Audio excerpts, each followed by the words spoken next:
परमेश्वर वास्तव में मौजूद है और ये एक तथ्य है कि परमेश्वर सभी चीजों पर शासन करता है।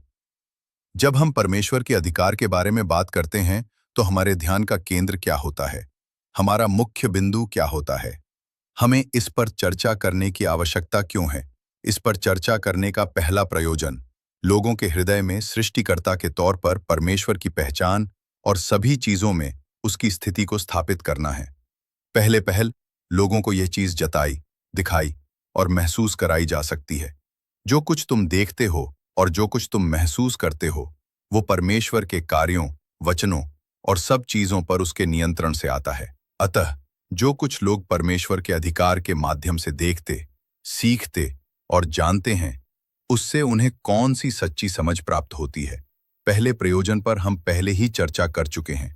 दूसरा प्रयोजन है परमेश्वर ने अपने अधिकार के साथ जो कुछ किया, कहा और नियंत्रित किया है, उसके माध्यम से लोगों को परमेश्वर के सामर्थ्य और बुद्धिमत्ता को देखने देना।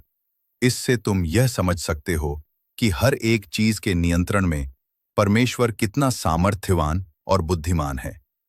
क्या यह परमेश्वर के अद्वितीय अधिकार की हमारी पहले की चर्चा का केंद्र और मुख्य बिंदु नहीं था? उस चर्चा को हुए ज्यादा समय नहीं बीता है, फिर भी तुम में से कुछ लोगों ने इसे भुला दिया है, जो यह साबित करता है कि तुम लोगों ने परमेश्वर के अधिकार की गहरी समझ हासिल नहीं की है। यह भी कहा जा सकता है कि मनुष्य ने परमेश्वर के अधिकार को नहीं देखा है। क्या अब तुम लोग इसे थोड़ा बहुत समझते हो? जब तुम परमेश्वर को अपने अधिकार का प्रयोग करते हुए देखते हो, तो तुम्हें वास्तव में कैसा महसूस होता है? क्या तुमने वास्तव में परमेश्वर के सामर्थ्य को महसूस किया है? हाँ, जब तुम उसके वचनों को पढ़ते हो कि किस तरह उसने सारी चीजों को बनाया, तो तुम उसके सामर्थ्य और उसकी सर्वशक्तिमत्ता को महसूस करते हो। जब तुम मनुष्यों की नियति के ऊपर परमेश्वर के प्रभुत्व को देखते हो, तो तुम क्या महसूस करते हो? क्या तुम उसके सामर्थ्य एवं उसकी बुद्धिमत्ता को महसूस करते हो? यदि परमेश्वर के पास यह सामर्थ्य नहीं होता, यदि उसके पास यह बुद्धिमत्ता नहीं होती, तो क्या वो सभी चीजों और मनुष्यों की नियति के ऊपर प्रभुता रखने के योग्य होता?